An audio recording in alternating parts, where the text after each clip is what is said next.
हर हर महादेव। मैं प्रिया सिंह स्वागत करती हूँ अपने चैनल पे। आज मैं आपको बहुत ही प्यारा एक तीज स्पेशल सोहर सुनाने जा रही हूँ, जो तीज हत्ता का तीज आ रहा है उसी उत्सव में। उम्मीद करती हूँ आपको पसंद आए। भोरवा में उठी भीनु सरमाता गंगाया स्नान किए, गंगाया स्नान किए। ओ सखिया चली दी है शिव के मंदिरवा, ता शिव के मनावनु।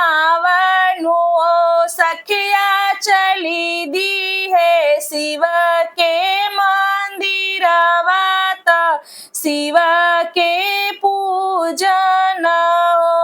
सोवत रहले महादेव अचित उठी बैठे, ता उचित उठी बैठे नो। रामा कवन सुहागिन जल देवे, ता हम के मनावेले हो। रामा कवन सुहागिन जल देवे, ता शिव के पूजा ले हो।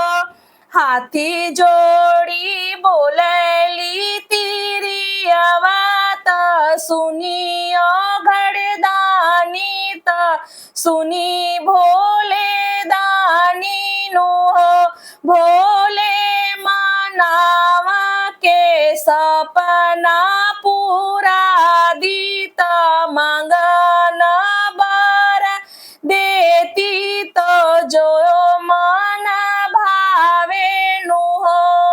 हे भोले मन चाहा बर ही जो देती, ता जो ही हमरे मन में नु हो। तिरिया देते बानी तो हके ता बचन कहा मांगता, कौनो मांगन मांगनु हो। नैहर में मांगिला भाई भतीजवा, ताहे नैहरे में मांगिला भाया, तायवरो भतीजवा, तायवरो भतीजवा नु हो। हे शिवजी ससुरे में भरला परिवार, ता अंगना गुलजार होवे हो। हे शिवजी ससुरे में भरला परिवार, ता अंगना गुलजार होवे हो। हे शिवजी राजा दशरथ जैसा ससुर, कौशल्या जैसन सास, कौशल्या जैसन सासनु हो। हे शिवजी दिहता लक्ष्मण जैसन देवर, ननदया केल मांगिला हो। हे शिवजी लक्ष्मण जैसन देवर, ता ननदिया केल मांगिला हो।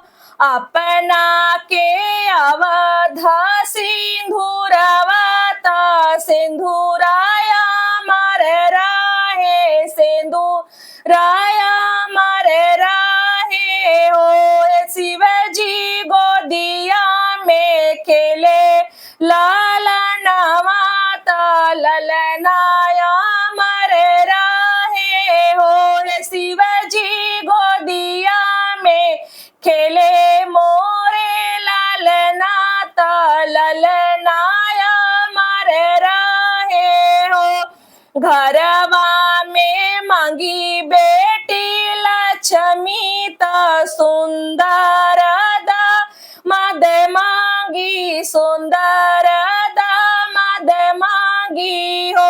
हे शिवजी लक्ष्मी स्वरूप पातो